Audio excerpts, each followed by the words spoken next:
ससुरारी। सासू पूछेली एक बात, अरे माउरी पाइनी दुला गइले ससुरारी। सासू पूछेली एक बात, अरे कैसन हउए बबुआ पापा जे रहु रे। कैसन हउए छोट भाई, अरे कैसन हउए दुला पापा जे तोहर। कैसन हउए छोट भाई, अरे कैसन हउए दुल्हा जीजा जे तोहरे। उनही से सजे बरियात, अरे कैसन हउए दुल्हा जीजा जी तोहरा। उनही से सजे बरियात, उनही से सजे बरियात। हमारा जे पापा सासू पियर पीताम्बर, सिरावा पगरी बहुत। हमारो जे पापा सासू साहेब सूबेदारवा, सिरावा पगरी बहुत। अरे हमारा जे भैया सासू पातर छाया लवा, देखेला नगर के लोग।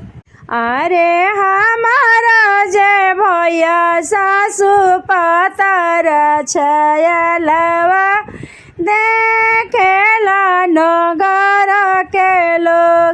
अरे घोड़ावा चढ़ल अइले जीजा हो, कवन जीजा।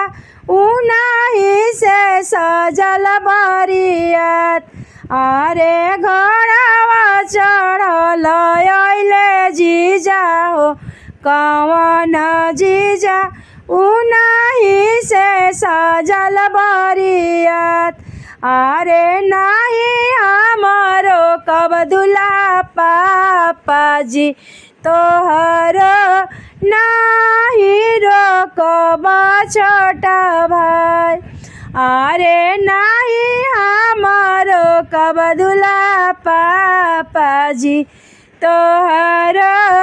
नाही रोकब छोटा भाई, अरे हमहू तारो कब जी दुल्हा तोहरो जे जीजा जी नाही से शोभे बरियात। अरे हमहू तारो कब दुल्हा जीजा जी तोहरो, जीना से सजेला बरियात। रे मीनाती से बोले ले दुल्हा सुंदर, दुल्हा सासुरानी से राजा हमार।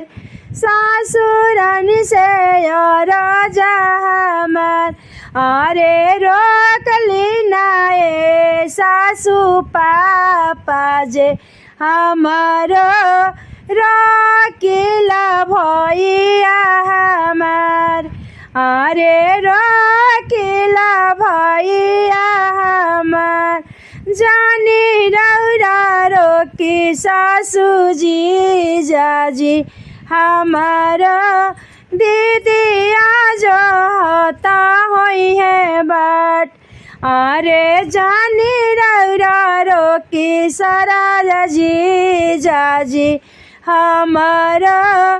दीदिया जो होता होई है बाट, अरे जो थोई है बटिया पटता हुई है छतिया। नया न डूरता हुई है लोर, अरे जो थोई है रोहिया पटता हुई है छतिया। नया न डूरता हुई है लोर, नयन ढुरता होई है